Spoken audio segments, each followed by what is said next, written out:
Yo, what's happening, guys? This is Flo, and I'm here with Sly. And Sly, today I got a question for you. It seems like Kai Sotto's, where he's gonna fall in this draft is all over the place. First, second, undrafted. Where do you think that Kai Sotto's eventually gonna land in the draft? Not which team, but where is he gonna land? I think he's probably gonna land in the second round, man. Honestly, mid to late second round. Like you said, you're not saying which team, but I think around that area, if the Lakers do trade that, try to get a pick, I think they are definitely going to probably pick him up. There's not many 7'3" guys out there. So somebody out there is definitely going to take a chance. You know, a guy that can shoot, 3-point, has good ball dribbling skills. That guy can't be an undrafted free agent. Honestly, that's my opinion. I know ESPN, Bleacher Report, they're both pretty much just disrespecting him, saying that he's going to be undrafted. He's not worth the risk or anything like that. I don't believe it. I just don't believe it at all, you know. I think he is at least a second-round pick, so I think that's where he's going to go. But what do you think?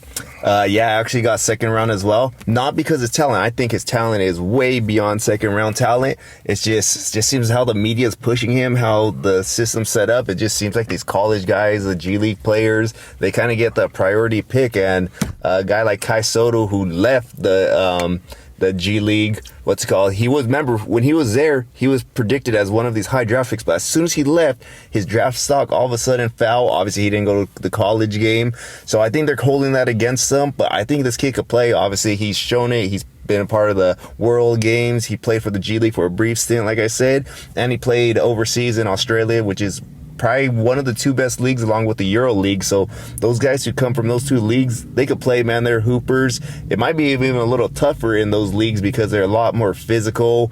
They really touch you up. So Kai Sotto, he's definitely worked against these guys. Remember, he was a kid when he got there. I believe he was 19 when he started playing over there.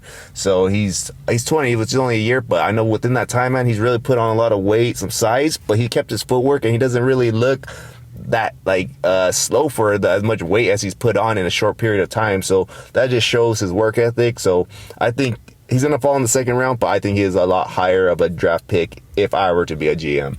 Yeah, man. Honestly, I think if he would have went to like one of these big time schools, you know, Duke, Kansas, North Carolina, he could honestly be a top 10 pick, you know.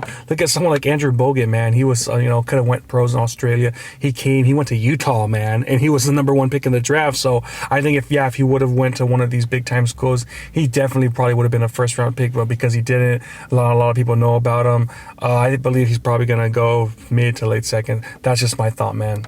Yeah, likewise, and obviously ESPN, Bleacher Report, those kind of media outlets aren't doing him any favors. I think Sports Illustrated was the only one who's kind of helped his stock out a little bit. So obviously his name's not getting really pushed out there. And then unfortunately he sprained his ankle right before the draft. So obviously that's not a huge injury, but that's still something that some of these teams are going to take into account. And bad break for him. But as Laker fans, I hope freaking Pelinka, Jeannie Buss, whoever's making the decision, maybe even LeBron James, whoever you got to get or talk to in order to acquire that second pick to give us a chance at Kai Sotto.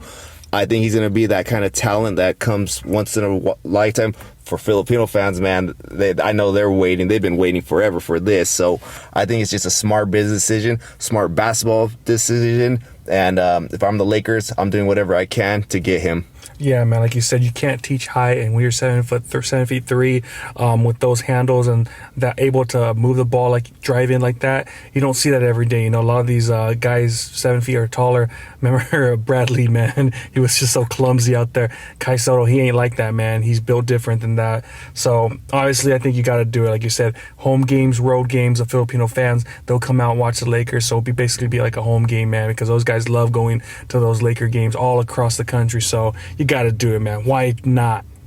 And you're going to have the number one selling jersey, which is going to be crazy for a player who might go in the second round or undrafted. But, he's going to have the support of his nation. He's going to have the support of Laker Nation if he comes to us. So hopefully Kai falls to us.